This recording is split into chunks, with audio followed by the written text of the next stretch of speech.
ये जब आज हम लोग ये सीखते हैं कि इर्रेशनल नंबर्स को, जैसे इर्रेशनल नंबर्स होते हैं, इर्रेशनल नंबर्स को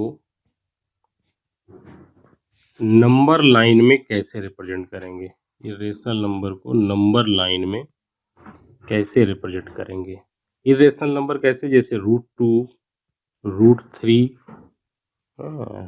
√5, इस तरह के नंबर्स को आप नंबर लाइन, जैसे नंबर लाइन आपकी मान लो 0 से शुरू हो रही है, 0, 1, 2, 3, इसमें कैसे रिप्रेजेंट, इसमें कैसे का मतलब किस पॉइंट पे मान लिया ये कौन सा पॉइंट होगा जहाँ √2 होगा, जहाँ √3 होगा, तो इसका रिप्रेजेंटेशन हम लोग कैसे करेंगे।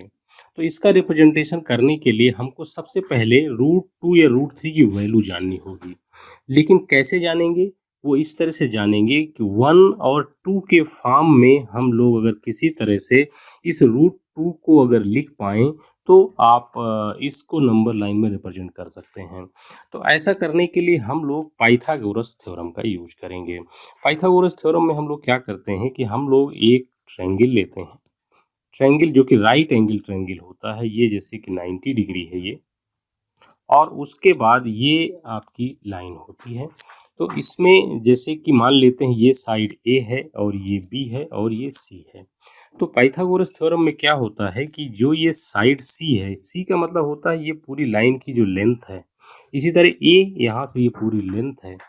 तो यहाँ पे आपकी जो पाइथागोरस थ्योरम ये कहती है कि सी स्क्वायर, यानी कि जो सी की जो साइड की लेंथ है उसका स्क्वायर ए स्क्वायर प्लस बी स्क्वायर के बराबर होता है। ठीक है, तो इस तरह से हम इस की जो √2 या √3 की जो प्रॉब्लम है हम लोग सॉल्व कर सकते हैं। यानी कि हम यहाँ पर जो ये सी स्क्वायर है, इस वैल्यू को हम किसी तरह से, यदि हम सी को 2 के बराबर ले पाएँ, सी को 2 के बराबर ले पाएँ तो हमारी ये प्रॉब्लम सॉल्व हो जाएगी। ये कैसे हो सकता है, ये ऐसे हो सकता है कि यदि इस साइड में आप 2 ला पाएँ तो हो सकता है। 2 कैसे आएगा, अगर ये 1 हो जाए, ये भी 1 हो जाए तो ये आराम से 2 बन जाएगा। यानी कहने का मतलब हम अगर a = 1 कर दें और b = भी 1 कर दें तो क्या होगा, देखिए आप, c² = a की जगह 1 रखेंगे तो 1 का स्क्वायर यहाँ पे आएगा, अब प्लस b की जगह भी 1 करेंगे तो 1 का स्क्वायर, तो ये क्या बनेगा, 1 का स्क्वायर 1 होगा और इस 1 का स्क्वायर भी 1 हो जाएगा, इधर c² होगा। अब हमारे पास क्या बचेगा, यहाँ पर हो जाएगा 2, इधर हो जाएगा c²। अब हमें अगर c निकालना है तो दोनों तरफ हम लोग स्क्वायर रूट ले लेंगे, यानी कि तो c = हो जाएगा हमारा, अगर इधर c² का रूट लेंगे तो ये हो जाएगा c, और दूसरी साइड का लेंगे तो ये हो जाएगा √2। तो कहने का मतलब ये है कि जो c की वैल्यू हमारे इस ट्रायंगल है, जो ये हमारा ऊपर हम आते हैं, ये √2 होगा अगर b = 1 हो जाए और a = 1 हो जाए। अगर ऐसा हो जाए तो c = √2 होगा। तो जब भी कहीं b इस तरह से बनेगा जहाँ पर जिस राइट एंगल ट्रायंगल में एक साइड 1 होगी और दूसरी साइड भी 1 होगी, तो जो उसकी 90 डिग्री के अगेंस्ट में जो साइड होगी, यानी जो सी साइड होगी, वो √2 के बराबर होगी। तो अब हम क्या करेंगे, हम नंबर लाइन में भी इस चीज़ को ऐसे ही रिप्रेजेंट करेंगे। कैसे करेंगे, देखिए नंबर लाइन हम दोबारा खींच लेते हैं, ये हमने नंबर लाइन खींच लिया और आप समझ लीजिए ये 0 है और ये 1 है और ये यहाँ पे 2 है। ठीक है, तो ये जो हमारा 1 है, यानी कि ये जो लेंथ है ये हमारी 1 है। इसी लेंथ के बराबर यदि हम इस लाइन से एक परपेंडिकुलर लाइन जो कि 1 के बराबर हो, यदि हम ड्रा कर दें, जो कि ये डिग्री 90 डिग्री होगा, तो ये जो साइड होगी यहाँ पर आप इसको मान लीजिए, इस पॉइंट को आप मान लीजिए कि O है। इस O पॉइंट से इस पॉइंट की अगर लाइन खींची जाएगी तो जो ये O और इसको P मान लेते हैं, तो O और P की जो आपकी लेंथ होगी वो √2 के बराबर होगी, जो कि हमने अभी आपको निकाल के दिखाया था। क्यों, क्योंकि ये 1 है और ये भी 1 है, तो ये वैल्यू √2 होगी। अब आपको क्या करना है कि जो ये पॉइंट O है, इस पॉइंट पर आप कंपास रखिए और पी जो पॉइंट है वहां तक की कंपास में लेंथ मेजर करके आप जो है इस तरह का सर्किल बना दीजिए। तो ये सर्किल जहां पर भी ये इस लाइन को कट करेगा ये √2 के बराबर होगा। इसलिए बराबर होगा, क्यों बराबर होगा? क्योंकि जब कंपास से आप कोई लाइन ड्रा करते हैं तो वो सारे पॉइंट्स की लेंथ उसके सेंटर से बराबर होती है। तो ये आपका हो गया आप √2। तो √2 ये होगा। इसी तरह से आप √3 निकाल सकते हैं। आप मुझे उम्मीद है कि आप समझ गए होंगे ये √2 कैसे निकालते हैं, नंबर लाइन में कैसे रिप्रेजेंट करते हैं। तो ये हमने आपको यहाँ पर रिप्रेजेंट करके दिखा दिया है। अब हम आपको दिखाते हैं कि √3 को कैसे रिप्रेजेंट किया जाएगा। √3 का रिप्रेजेंटेशन भी वैसा ही होगा जैसे कि हमने अभी किया हुआ है। इसको कैसे कर सकते हैं आप? जैसे कि हमने ये लिखा था कि c² = a² + b²। और सी ए बी क्या है यहाँ पर? हमने आपको बताया था एक ट्रायंगल होता है जो राइट एंगल ट्रायंगल है। ये यहाँ पर ये ए है और ये बी है और ये सी है। तो ऐसे में ये पाइथागोरस थ्योरम के अकॉर्डिंग ये चीज़ आपकी लिखी जा सकती है कि यानी सी की साइड का स्क्वायर इन दोनों की साइड के स्क्वायर के बराबर होगा, जबकि ये 90 डिग्री का एंगल है यानी राइट एंगल ट्रायंगल है। अब हमें अगर यहाँ पर सी की वैल्यू अगर हमारे पास 3 आ जाए, सी की वैल्यू 3 आ जाए तो ये काम हमारा बन सकता है। ये कैसे बनेगा आइए हम आपको दिखाते हैं किस तरह से ये बनाया जा सकता है। सी की वैल्यू नहीं बल्कि c² की वैल्यू आप कहिए, c² की वैल्यू 3 आ जाए, c² की वैल्यू 3 आएगी तभी आप c निकालेंगे तो आपको √3 यहाँ पर बना हुआ दिखेगा। तो आप ये कैसे कर सकते हैं? तो आप ये ऐसे कर सकते हैं कि अगर a की वैल्यू आपकी √2 हो जाए और b की वैल्यू 1 हो जाए तो आप इसको बड़े आराम से कर सकते हैं। ये आपको इस बात का अंदाज़ा लगाना पड़ेगा, आपको सोचना पड़ेगा कि क्या चीज़ यहाँ पर हो कि ऐसी स्थिति पैदा हो। आपको सोचना ये है कि आपको 3 लाना है इन दोनों को स्क्वायर करके, ए और बी को स्क्वायर करके आपको 3 लेकर आना है। तो आप किस तरह का इसमें ए और बी की वैल्यू को मानेंगे जिस तरह से ये आपकी वैल्यू आ जाए। आप बी को भी √2 मान सकते हैं, ए को भी √2 मान सकते हैं, किसी को भी 1 या √2 मान सकते हैं, लेकिन ए को √2 मानना काफ़ी इजी है। कैसे? क्योंकि हमने एक अभी आपको ऊपर ही दिखाया था कि √2 कैसे लाया जाता है नंबर लाइन में, इसीलिए आप इसको बड़े आसानी से आप कर सकते हैं। तो आइए हम आपको इसको भी दिखाते हैं कि आप कैसे कर सकते हैं।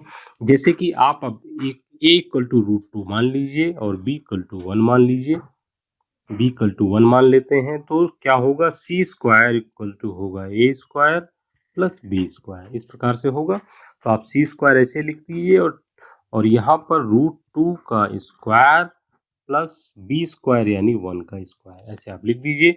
उसके बाद आपको लिखना होगा यहाँ पर √2 का स्क्वायर करेंगे तो ये हो जाएगा 2 और 1 का स्क्वायर करेंगे तो 1, ये हो जाएगा आपका 3।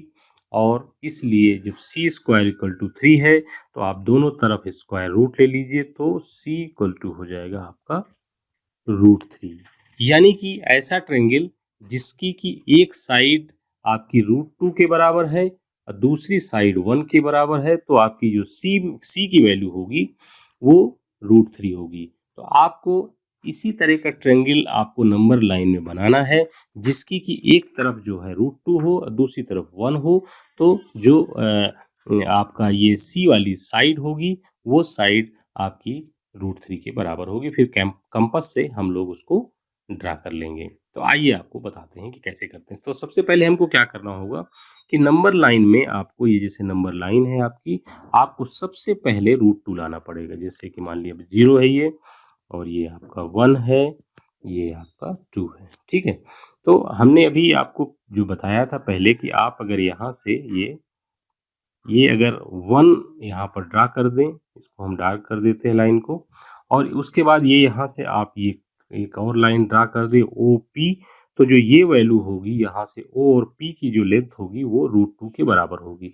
तो आपने यहाँ पर ये डैश डैश करके यहाँ पर कंपास से यहाँ पर हम रिप्रेजेंट कर देते हैं। तो कंपास से जब ड्रा करेंगे तो ये √2 होगा, तो ये वैल्यू भी √2 के ही बराबर होगी। √2 कहाँ से कहाँ तक होगी? ये O से लेकर के ये यहाँ तक की जो लेंथ होगी वो √2 के बराबर होगी और नंबर लाइन में हम इसको √2 लिखते हैं। अब हमें ये करना है कि ये O से ये जो पॉइंट है इसको, इस पॉइंट को हम लोग Q मान लेते हैं। तो O Q के बीच की लेंथ √2 है। अब हमने ऊपर जो है कहा था आपको, जो ट्रायंगल बनाया था कि उसमें अगर एक साइड √2 हो ये वाली और दूसरी साइड अगर 1 हो, परपेंडिकुलर जो हो 90 डिग्री पे, तो ऐसे ट्रायंगल में जब वो वैल्यू आप C की निकालेंगे तो आपको √3 मिलेगी। तो आप क्या करेंगे, अब यहाँ से Q से आप एक परपेंडिकुलर लाइन खींचेंगे जिसकी लेंथ 1 होगी ये।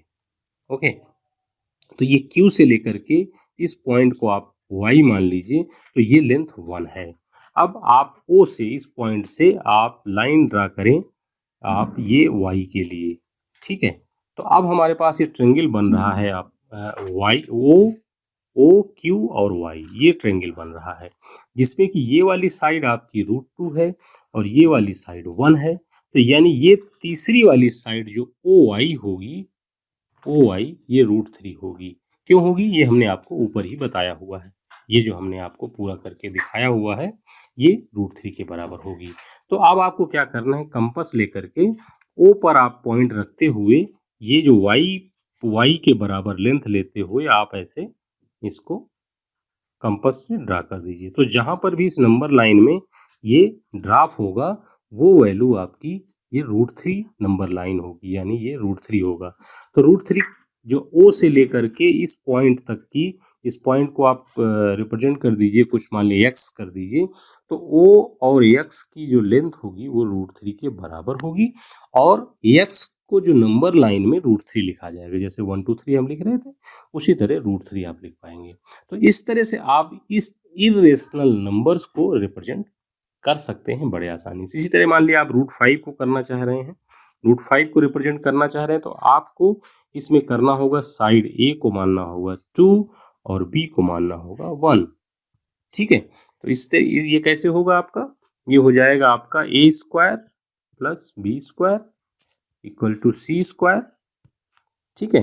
तो A हो जाएगा आपका 2 का स्क्वायर हो जाएगा 4, B का स्क्वायर हो जाएगा 1, तो ये हो जाएगा इक्वल टू 5 और ये C² के बराबर है, तो C इक्वल टू √5 हो जाएगा। तो इस तरह से आप √5 को भी रिप्रेजेंट कर सकते हैं आप नंबर लाइन में। मैं बहुत जल्दी में आपको बता देता हूँ इसको।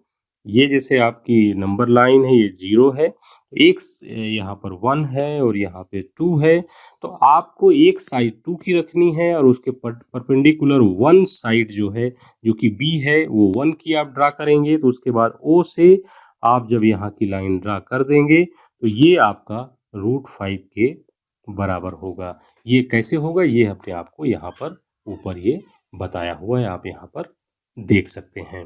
तो अब ये आपको कंपास लेकर के आप इसको यहाँ पर ऊपर पॉइंट रखते हुए आप ऐसे इसको मेजर करके आप इसको लाइन को यहाँ पर ड्रॉप कर देंगे। तो ये जो जहाँ पर भी ड्रॉप होगा नंबर लाइन में वो √5 के बराबर होगा। तो मुझे उम्मीद है कि आपको इर्रेशनल नंबर इस तरह के नंबर लाइन में कैसे रिप्रेजेंट करते हैं ये समझ में अच्छी प्रकार से आ चुका होगा। तो बस इतना ही। कोई डाउट हो, कोई आपको कन्फ्यूजन हो तो नीचे कमेंट बॉक्स में लिखकर ज़रूर बताएं। Thank you.